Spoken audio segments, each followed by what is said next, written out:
My name is Sarah Johnson, and I'm 35 years old. I live in a small coastal town in California with my husband Michael and our 8-year-old daughter Emily. At first glance, our family might seem peaceful and happy. But the truth is, we're not. I have a big worry in my daily life.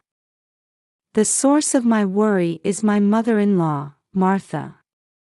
Martha lives about a 15-minute drive from our house and visits us 3 or 4 times a week. At first, I thought she was coming to see her granddaughter Emily. But that wasn't the case. Martha's real purpose was to bully me. Martha is a perfectionist, especially when it comes to housework. She doesn't tolerate any compromise. Every time she comes, she checks the whole house in detail, and if she finds even a speck of dust or dirt, she severely scolds me. "Sarah, you're the housewife here. Why isn't the cleaning up to par? Look at this. There's dust on top of the shelves. This is going to be a bad influence on Emily." Martha's words always deeply hurt me. I'm doing my best every day to balance work and housework. But it seems that Martha doesn't see that at all. What's especially painful is when she criticizes me in front of Emily. "Emily, your mother can't clean properly. It's a shame you have to grow up in such a dirty house. The dirt in a room reflects the dirt in one's heart. Your mother's heart must be very dirty." Every time I hear words like these, I feel so sorry for Emily. At the same time, I think about talking to my husband Michael, but I can't quite bring myself to do it. One day, I finally worked up the courage to talk to Michael. "Hey, about your mother. Can you ask her to stop coming every day and bullying me?" Michael's response was unexpected. "What are you talking about? Mom is coming for your sake. She's teaching you how to clean. Shouldn't you be grateful?" I was shocked. My husband doesn't see any problem with his mother's behavior at all. In fact, he says I should be grateful. But I clean hard every day. Your mother is just looking for dust on purpose. If there's dust, doesn't that mean your cleaning is insufficient? I couldn't argue anymore. My husband is completely on his mother's side. As days like this continued, I gradually lost confidence. I started to feel like nothing was going right, whether it was housework or my job, and I began to feel like I was a worthless person. The only comfort is my daughter Emily. She seems to understand how I feel and sometimes says things like this. "Mom, don't mind what Grandma says. You always clean nicely. Mom, your heart is clean. What Grandma says is wrong." Emily's words are a great comfort to me. But at the same time, it pains me that such a young child has to worry about me. Martha's bullying continued, and I kept losing confidence day by day. Emily's kindness was my only support, but even that didn't change the situation. One Saturday afternoon, I went shopping at the local supermarket with Emily. It was rare not to have a visit from Martha that day, and I felt a bit relieved. Emily also showed a cheerful expression after a long time, which made my heart feel a little lighter. After finishing our shopping, we were walking home along the seaside promenade as usual. The gentle California sea breeze was caressing our hair, and in the distance, waves were shimmering in the light of the setting sun. It was a scene that usually calmed my heart, but on this day, I felt something was off. Emily was unusually quiet. Normally, she would frolic while looking at the sea or pick up seashells, but on this day, she was just walking silently. "Emily, are you okay?" I asked, and Emily just nodded slightly. We approached a slightly elevated rocky area on the promenade. From here, we were closer to the sea, and the sound of the waves was louder. Suddenly, Emily stopped. "Mom, I'm sorry." With those words, I was pushed hard by Emily. Losing my balance, I fell from the rocky area into the sea. "Emily!" Before I could even scream, I was engulfed by the cold seawater. My mind went blank for a moment, unable to comprehend what had just happened. The salty taste of seawater spread in my mouth, and feeling water enter my nose, I hurriedly surfaced. Coughing violently, I desperately looked around. I could see Emily on top of the rocky area. She seemed to be crying, but I couldn't see clearly. "Emily! Help me!" I shouted, but Emily didn't move from her spot. I was about to panic, but somehow I managed to regain my composure. Fortunately, the sea was relatively calm, and I could swim. I started swimming desperately towards the shore. The cold seawater enveloped my entire body, and my clothes were getting heavier. My arms and legs were gradually getting tired, but I kept swimming desperately. Why would Emily do such a thing? As I swam, my head was full of this question. I couldn't believe that Emily had pushed me. She was always such a kind child who protected me. I finally reached the shore. As I crawled onto the sandy beach, I felt like all my strength was about to leave me. Breathing heavily, I looked back, but Emily was no longer there. "Emily!" I whispered her name, but there was no response. I stood up, soaking wet and shivering. It seems I lost the shopping bags when I fell into the sea. Feeling at a loss, I started walking unsteadily, thinking I had to get home anyway. My mind was in confusion. I couldn't understand the reason for Emily's action, and I was filled with a mix of fear and sadness. Why would Emily do such a thing? Repeating this question, I hurried home, still soaking wet.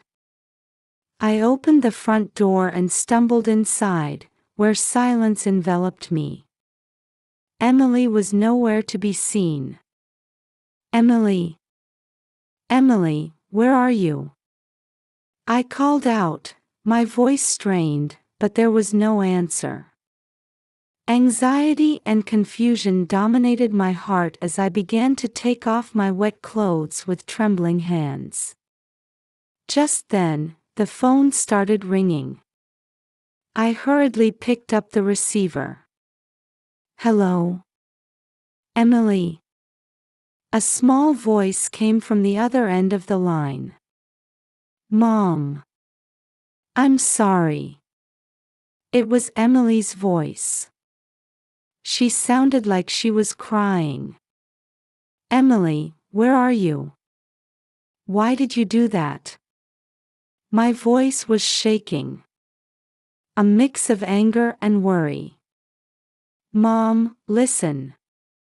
Emily's voice was serious. "I wanted to save you." "Save me? How is pushing me into the sea saving me?" Emily took a deep breath and started talking. Mom, I overheard Grandma's plan. She's trying to kill you. I gasped.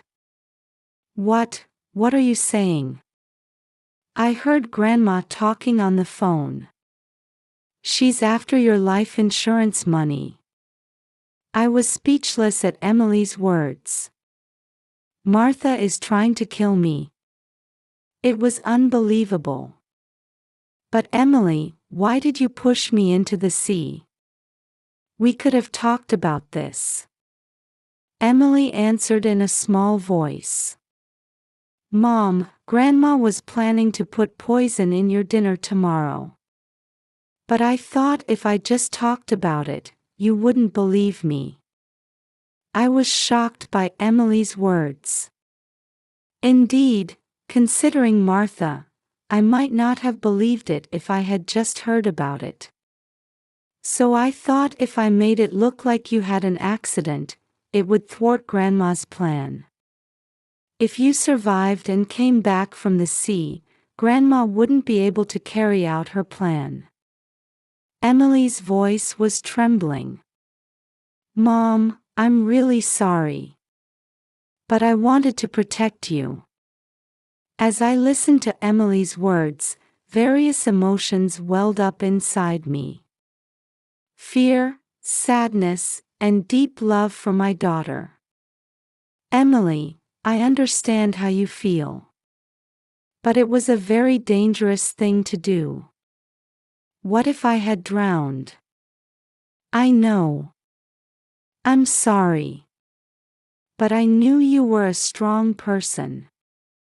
Emily's words made me unable to stop my tears. Emily, where are you now? At a friend's house.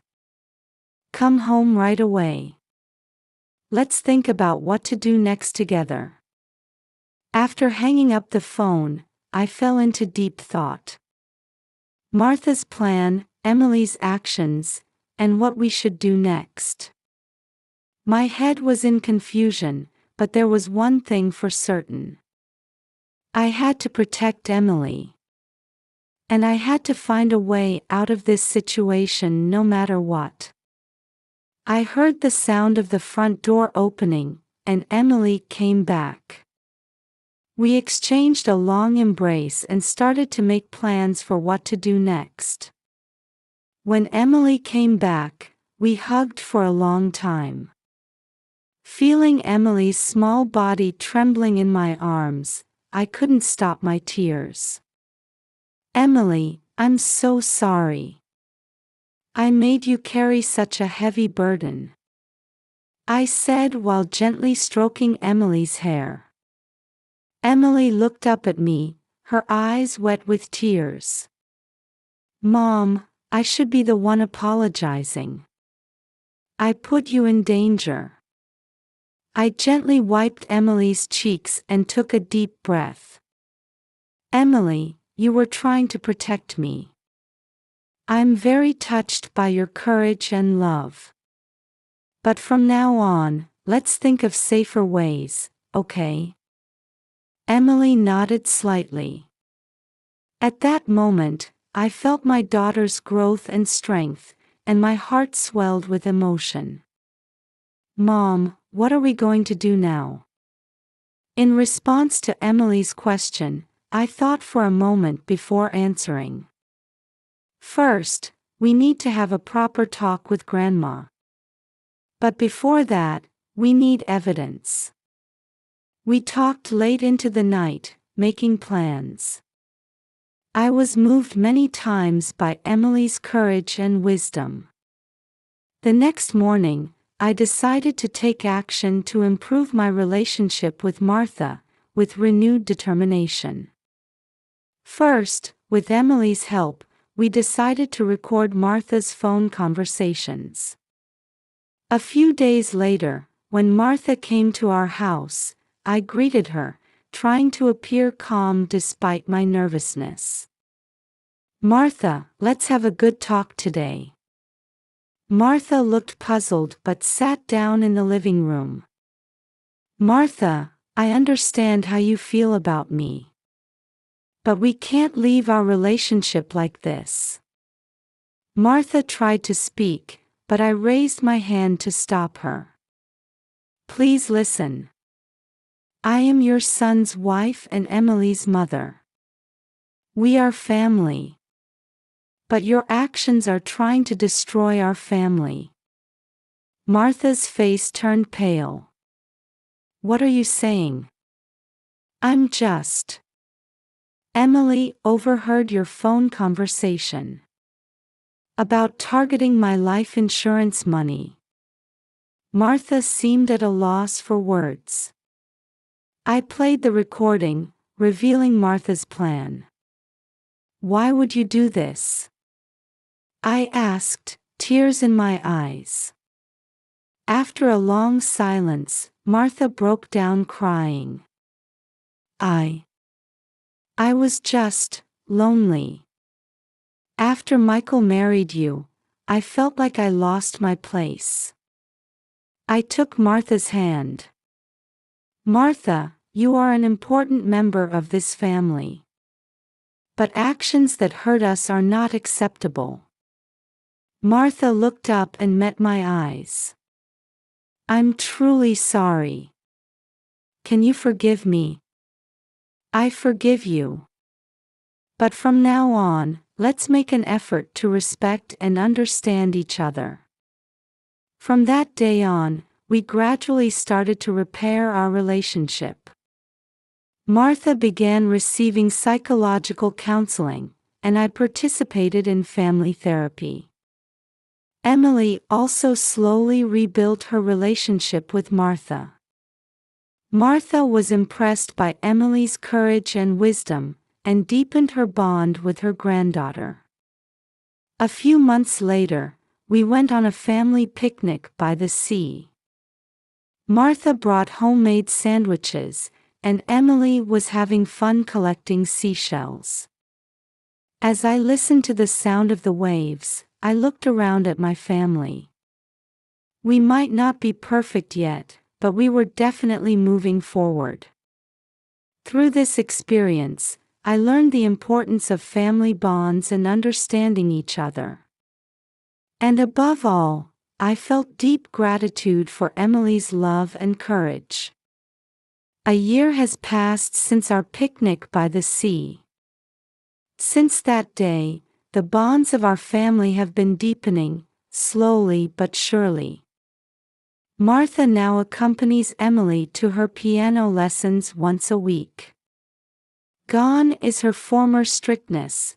Instead, she gently applauds Emily's performances, which warms my heart. My relationship with Martha has also changed significantly. Every Sunday, we attend a cooking class together. At first, we were tense, but now we can laugh and point out each other's mistakes. Michael has also noticed the change in our family and has started actively making time for family on holidays. At our recent family meeting, we all made plans for next month's vacation together. Emily is brighter and more confident than before. "Mom, I baked cookies with Grandma," she reports happily, and I can't help but feel joy. Tonight, our whole family is gathered in the living room watching a movie. The scent of popcorn made by Martha wafts through the room, and Emily's laughter echoes. As I lean on Michael's shoulder, I suddenly think, this is what a real family is. Overcoming difficulties, understanding each other, and supporting one another. Not perfect, but filled with love. Emily holds my hand and asks, "Mom, are you happy?" I smiled and answered, "Yes, I'm very happy. Being together with everyone." At this moment, I felt truly happy from the bottom of my heart. There may still be challenges ahead. But with these strong bonds, I believe